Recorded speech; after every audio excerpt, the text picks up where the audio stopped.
এই যে ছেলেটা যে ছাগলের ওখানে গেছে এটাই তার পাপ, নচেত সে অনেক ভালো কাজ করছে। তার ছেলে 17 লক্ষ টাকা দিয়ে যদি একটা ছাগল কিনতে পারে তাহলে সে কত টাকা বেতন পায় এবং সে কি পরিমাণ টাকা সরকারি রাজস্ব বিভাগ থেকে সে লুটপাট করেছে। আওয়ামী সরকারের আমলে সে বিভিন্নভাবে হ্যারাসমেন্টের শিকার হয়েছে। তার পদোন্নতি হয় না। এসএসএফ এর যে প্রধান তার সাথে তার শত্রুতা ছিল। তারা এই যে ছাগল কাণ্ডের যে বিষয়টা, এটা তাদের সাজানো নাটক, এটা ডিজিএফআই এটা মেকিং করছে।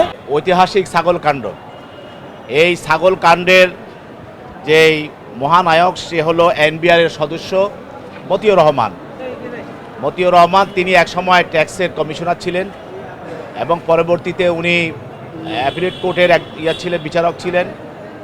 পরে উনি সরকার তাকে প্যাসিস্ট হাসিনা তাকে তার কাজে কর্মে সন্তুষ্ট হয়ে তাকে এনবিআর এর সদস্য করা হয় এবং সে এনবিআর সদস্য হওয়ার আগে সরকারের যে পরিমাণ রাজস্ব তারা বেহাত করেছে এবং সরকারের মদতপুষ্ট যারা ছিল মন্ত্রী এমপি তাদেরকে বিভিন্নভাবে এই রাজস্ব ফাঁকি দেওয়ার বিষয়ে সহযোগিতা করেছে মতিউর রহমান এবং যার ফলস্বরূপ তাকে পুরস্কার হিসাবে এনবিআর এর সদস্য করা হয়।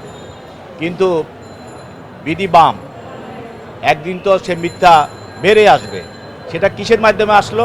আপনারা জানেন যে কোরবানির ঈদের সময় তার ছেলে 15 লক্ষ টাকা দিয়ে একটি ছাগল কিনেছিল।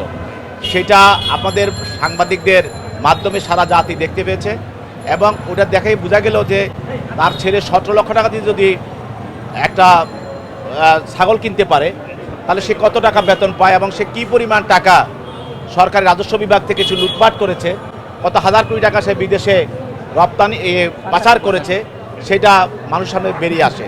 পরবর্তীতে সারা দেশের এটাই ছিল শেখ হাসিনার সময়ে সবচেয়ে উল্লেখযোগ্য একটি ঘটনা এবং সেখান থেকে শেখ হাসিনার যে অপশাসন এবং তার যে দুর্নীতি সেগুলি বেরিয়ে আসতে থাকে এবং তার পতনের পথ ত্বরান্বিত হতে থাকে। তাকে আজকে তার বাড়িতে যখন তাকে গ্রেপ্তার করতে যাওয়া হয় তখন তার বাড়িতে একটি শর্টগান পাওয়া যায় এবং সেই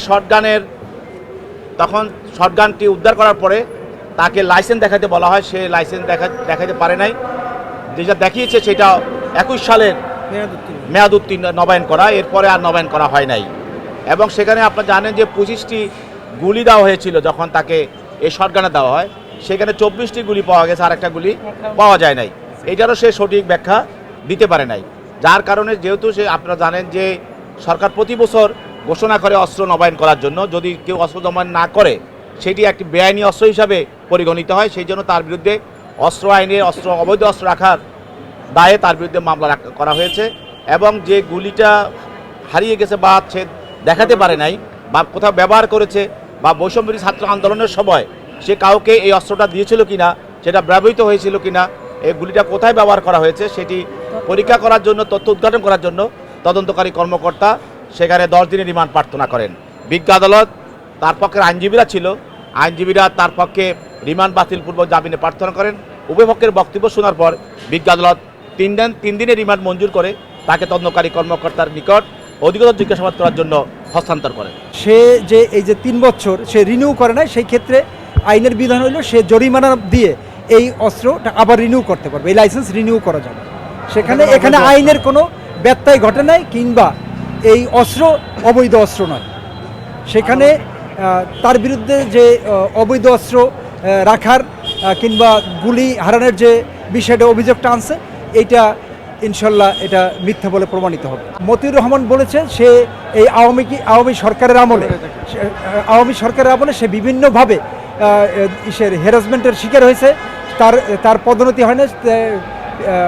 এসএসএফ এর যে প্রধান তার সাথে তার শত্রুতা ছিল। তারা এই যে ছাগল কাণ্ডের যে বিষয়টা, এটা তাদের সাজানো নাটক, এটা ডিজিএফআই এটা মেকিং করছে। জনমতকে বিভিন্ন খাতে প্রভাবিত করার জন্য এটা সরকারের একটা প্রয়াস ছিল।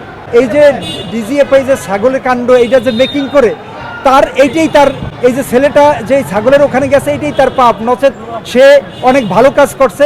রাষ্ট্রের অটোমেশন করে হাজার হাজার কোটি টাকা উনি রাষ্ট্র যাতে আয় বৃদ্ধি করছে, আহরণ করছে এনবিআর।